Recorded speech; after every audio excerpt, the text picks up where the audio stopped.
Welcome to Kenton Teaches. Enjoy the video. You're starting with power and pairing.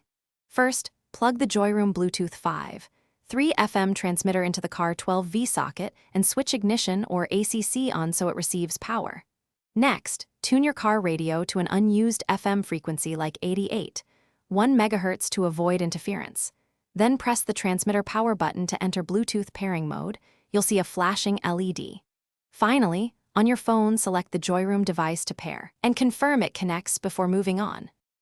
Once paired, set the transmitter to the exact same FM frequency you chose on the car radio so they transmit cleanly.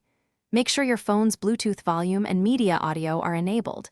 This ensures full audio output rather than just call audio.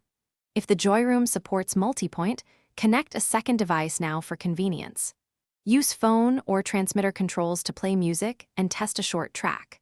If calls are needed, practice accepting and ending a call using the transmitter buttons. To finish, balance the transmitter and car radio volumes to avoid distortion. Set phone volume around 70%, then fine-tune radio level.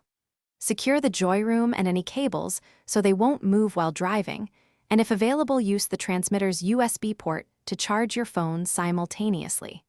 Test a voice call and music track to confirm clarity.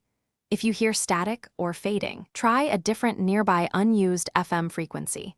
This single change usually fixes interference quickly.